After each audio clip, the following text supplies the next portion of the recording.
Αυτός είναι ο Προμηθέας Δεσμότης, υπάλληλος στην Υφοήθηξη ΑΕ. Ο Προμηθέας γυρνά σπίτι στεναχωρημένος και κουρασμένος από τη δουλειά. Τι συνέβη άραγε και επέστρεψε έτσι? Ο Προμηθέας είναι ένας από τους πολλούς που έχουν υποστεί εργασιακή ψυχολογική κακομεταχείριση.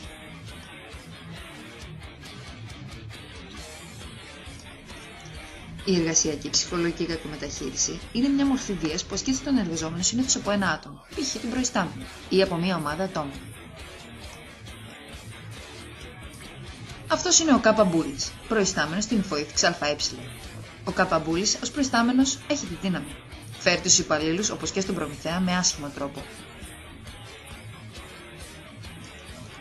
Για παράδειγμα, την Δευτέρα ο Προμηθέας άρχισε να φτάσει 10 λεπτά στο γραφείο. Είχε πολλή κίνηση. Ο Κάπα Μπούλης άρχισε να του φωνάζει τόσο έντονα που ακούστηκε σε όλη την εταιρεία.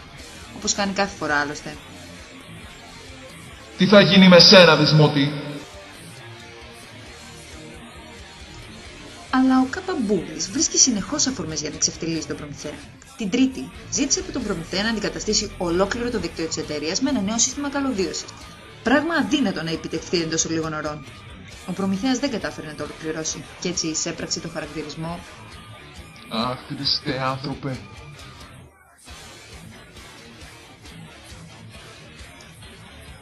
Αλλά τόση είναι η μανία του Κάπα Μπούλη με τον Προμηθέα που επιστρατεύει κάθε μέσο, μέχρι και τη σωματική ταλαιπωρία του Προμηθέα. Την Τετάρτη κάλεσε τον Προμηθέα στο γραφείο του για να του αναθέσει μία από τις γνωστές δουλειές. Τον άφησε να περιμένει όρθιο 2 ολόκληρες ώρες, γιατί μιλούσε στο κινητό, ξέροντας καλά πως ο Προμηθέας έχει πρόβλημα με τη μέση του.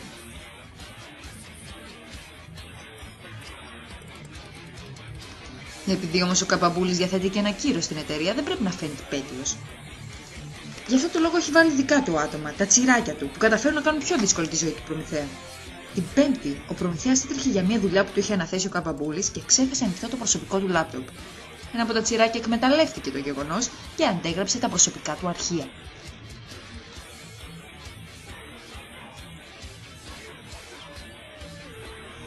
Την Παρασκευή, ο Προμηθέας έμαθε πως δόθηκε σε προκήρυξη μια θέση μέσα στην εταιρεία και αφού είχε τα προσόντα, έκανε τα χαρτιά του.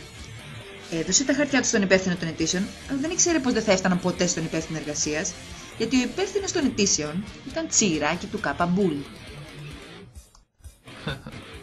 Αποκλείεται να πάρεις τη θέση, Δεσμότη.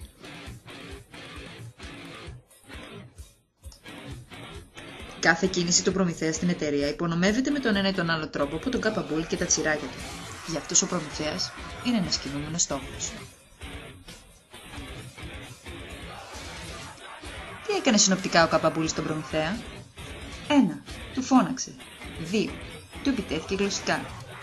3. Του προκάλεσε σωματική βλάβη. 4. Του αντέγραψε τα αρχεία του. 5. Σταμάτησε την ανέλυξή του στην εταιρεία.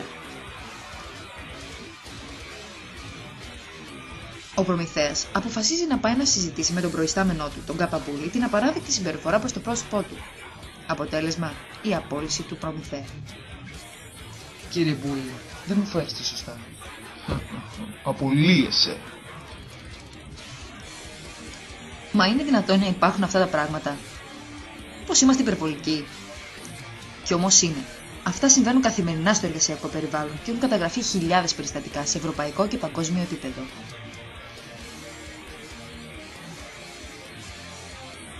Αυτό που καταφέρνει τελικά ο Κάπα Μπούλης και ο κάθε Κάπα Μπούλης είναι να χάνουν τους καλύτερους υπαλλήλους τους, αφού με τη συμπεριφορά τους αποτρέπουν να δείξουν τις ικανότητές τους, και να μετατρέπεται σε ένα απόβρασμα της κοινωνίας, εισάγοντας ένα αντιπαραγωγικό μοντέλο εργασίας για τους ίδιους αλλά και την εταιρεία.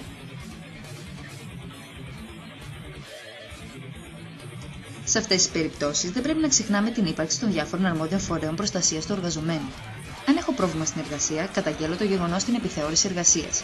Παίρνω καθοδήγηση από συμβούλους εργασίας και απευθύνομαι στο αντίστοιχο Ευρωπαϊκό Παρατηρητήριο. Ποτέ δεν πρέπει να θυσιάζεται η προσωπική, ψυχική και σωματική ακεραιότητα στο βωμό της εργασίας. Γιατί η εργασία πρέπει πάνω απ' όλα να ικανοποιεί αυτόν που την επιλέγει. Πλέον, ο Προμηθέας με μεγάλη επιτυχία βρίσκεται σε νέο εργασιακό περιβάλλον.